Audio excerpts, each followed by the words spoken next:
Hi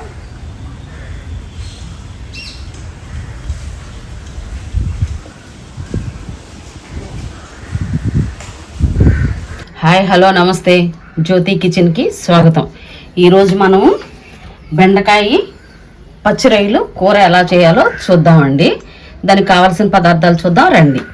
ముందుగా నేను పచ్చిరొయ్యలు 1 KG తీసుకున్నానండి. టైగర్ రొయ్య తీసుకున్నాను. ఇదిగో ఇలా పెద్ద పెద్ద రొయ్యలు వచ్చినాయి. తీసుకొని వీటిని పొట్టంతా తీసేసి శుభ్రం చేసుకున్నానండి. ఇక్కడ నరం అనేది కూడా ఉంటుంది కదా, ఇక్కడ ఇంతవరకు ఉంటుంది. అది ఇట్లా చిన్న హోల్ పెట్టుకొని ఆ నరం అనేది కూడా తీసేసుకున్నాను.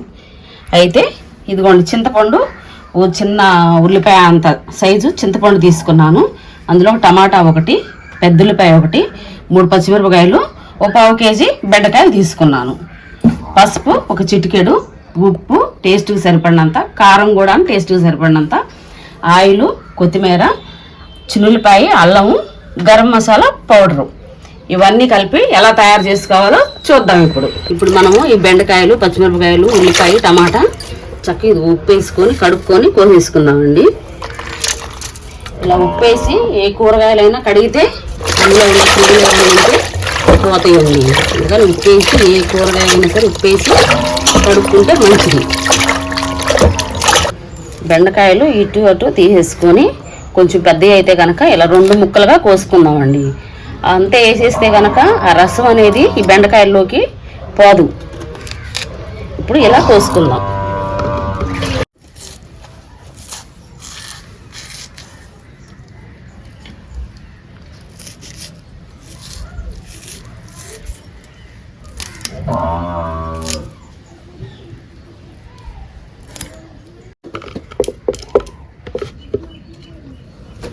ఇవిగోండి ఇలా శుభ్రం చేసుకొని బెండకాయలు, టమాటా, ఉల్లిపాయలు, పచ్చిమిరపకాయలు చక్కగా ఇట్లా కోసేసుకున్నాము. ఇప్పుడు మనము రొయ్యలు బెండకాయ కూరని ప్రిపేర్ చేసుకుందాం. ఇప్పుడు ముందుగా స్టవ్ వెలిగించుకుందామండి. స్టవ్ మీద డేషా పెట్టుకుందాం. ఆ నీరంతా పోయి కొంచెం వేడెక్క వరకు ఉందాము.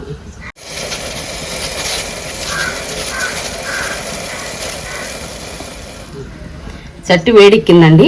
ఇప్పుడు ఒక 5 టేబుల్ స్పూన్లు ఆయిల్ పోసుకుందాం. ఆయిల్ అనేది కొంచెం ఎక్కువనే పట్టిద్ది. ఆయిల్ వేడెక్కిన తర్వాత ఉల్లిపాయలు వేసేద్దాం. నూనె వేడెక్కిందండి. ఇప్పుడు మనము పెద్ద ఉల్లిపాయలు వేసేసుకుందాం.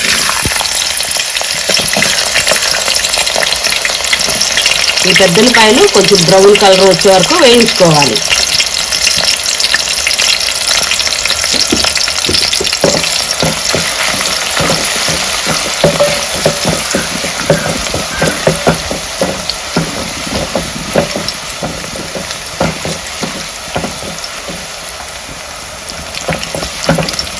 మీడియం ఫ్లేమ్లో పెట్టి స్టవ్ని ఇట్లా వేయించుకుందామండి.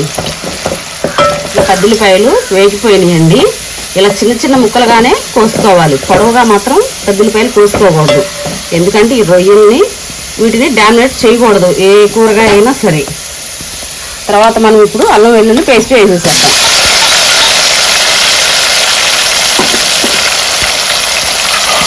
ఇది కొంచెం ఫ్రై అవనిద్దాం, పచ్చి వాసన పోయే వరకు.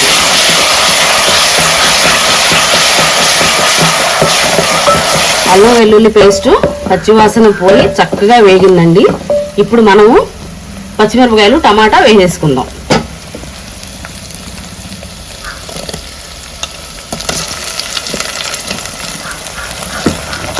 ఇది మూత పెట్టి కొంచెం సేపు అంటే ఒక 2 నిమిషాలు మగ్గనిద్దామండి.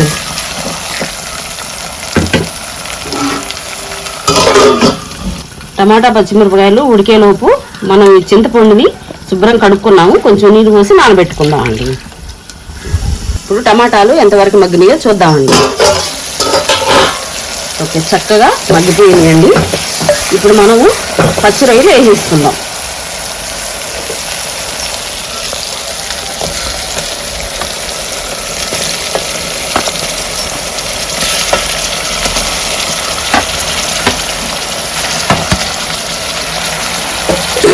ఒకసారి ఇలాగా తిప్పుకున్నామండి.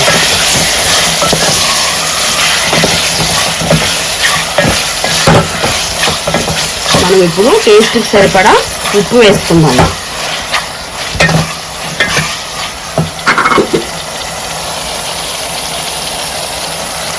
కొంచెం వేసుకున్నామండి. కొంచెం చిటికెడు పసుపు వేసుకున్నాం.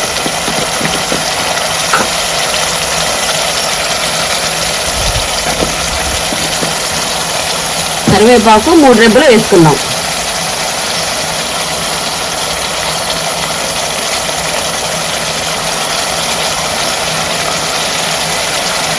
కొంచెం కొత్తిమీర వేసుకున్నాం.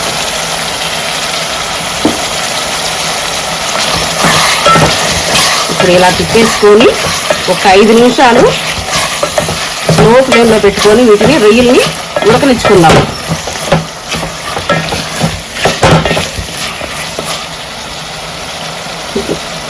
మూత పెట్టేసుకుందాం.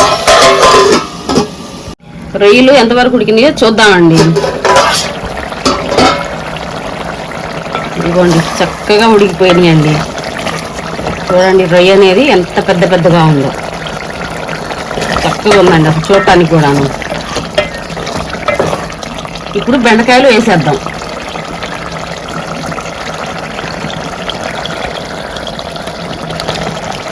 బెండకాయలు వేసేసి ఒక 2 నిమిషాలు మాత్రమే వీటిని ఇట్లా ఉండనిద్దాము. ఆ రొయ్యల ఫ్లేవర్ మొత్తం ఈ బెండకాయలు పట్టిద్ది 2 నిమిషాలకి.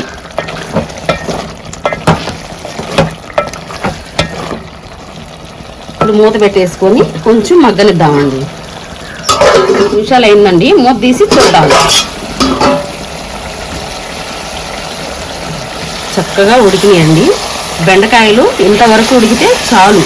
మనం కారం వేసి పులుసు పోసిన తర్వాత ఇంకా చక్కగా మనం అనుకున్నట్లు పర్ఫెక్ట్గా ఉడుకుతాయి. లేదు ఇంకెక్కువ ఉడికినాయి అనుకోండి, అవి విరిగిపోయి ఆ జోమ్ అంతా పట్టేసేసి కూర కూడాను టేస్ట్ మారిపోయిద్ది, అంత టేస్ట్ కూడా ఉండదు.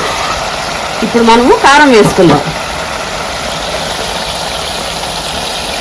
1 స్పూన్నర కారం వేసుకున్నామండి.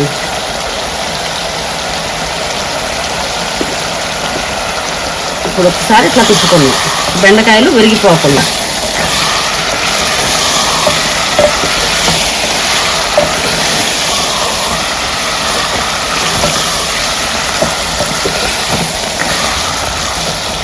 ఒక్క నిమిషం మూత పెట్టేసుకొని మనము చింతపండు పులుసు పోసేసుకున్నాం.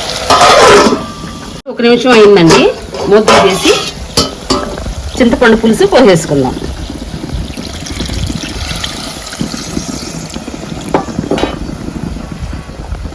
మంచి వాసన వస్తుందండి.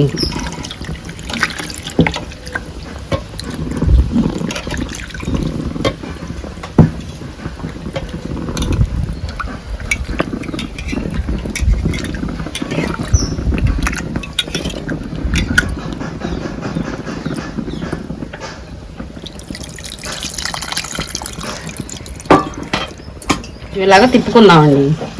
నేను ఇందాక ఉప్పు అనేది సరిపోను వేయలేదు, కొంచెం ఈ రొయ్యలకి పట్టడానికి మాత్రమే నేను ఉప్పు వేసాను. ఎక్కువ వేసామనుకోండి రొయ్యలు బాగా కసిమైపోతాయి. ఉప్పు ఎక్కువైపోయి బాగా తినేటప్పుడు మనకి అసలు తినలేము. ఇప్పుడు మనము ఉప్పు చూసుకుందాం ఒకసారి.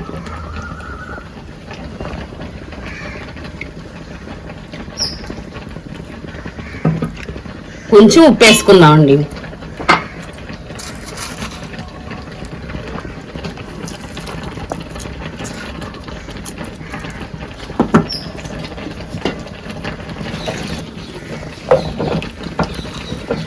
చూడండి బెండకాయలు కూడాను చక్కగా హాఫ్ బాయిల్ అయిపోయినాయి. ఇంకా ఈ పులుసు చక్కగా అంతా ఉడికేసరికి మనకు కావాల్సిన విధంగా వచ్చేస్తాయండి. ఇప్పుడు మనం మూత పెట్టేసుకొని ఒక 5 నిమిషాలు ఉడకనిచ్చుకుందాం.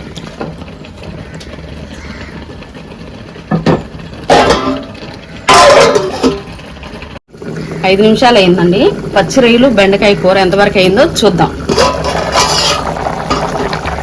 ఏనండి చక్కగా ఉడుకుతుందండి. బెండకాయలు చూడండి ఒక్కడు కూడాను విరిగిపోవడం కానీ ముక్కలు ముక్కలు కావడం కానీ ఏం లేదండి, చక్కగా ఉడికిపోయింది. చూడండి చక్కగా ఉడికింది. ఇప్పుడు మనం ఫైనల్గా కొంచెం గరం మసాలా పౌడర్ వేద్దాం. ఒక పావు టీ స్పూన్ వేద్దామండి. కొంచెం కొత్తిమీర వేద్దాం.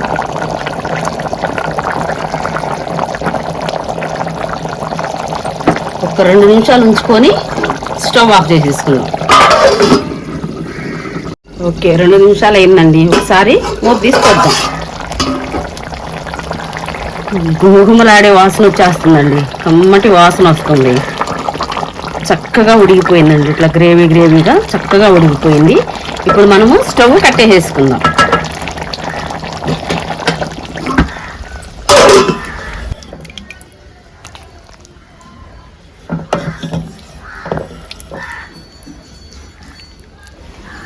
టేస్టీ ఎమ్మి పచ్చి రొయ్యలు బెండకాయల కూర రెడీ అయిపోయిందండి.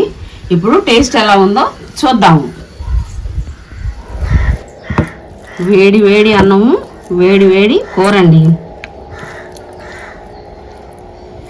ముందు కొంచెం గ్రేవీతో తిందాం.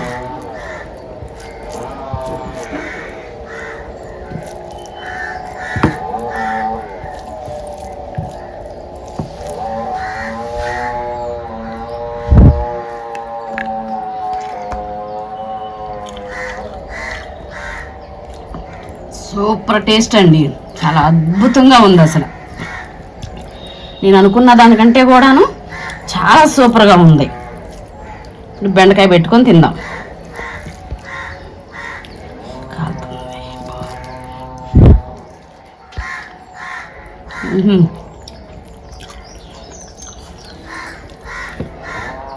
సూపర్గా ఉందండి. అసలు ఎంత బాగుందంటే అంత టేస్ట్గా ఉందండి. బెండకాయ కూడాను ఈ రొయ్యల ఫ్లేవర్ అనేది దీనికి పట్టింది. మనం వేసిన మసాలాలు కానీ అన్నీ కూడాను చాలా చక్కగా కుదిరిందండి. అసలు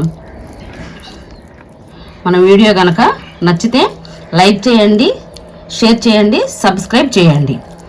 థ్యాంక్స్ అండి. బాయ్.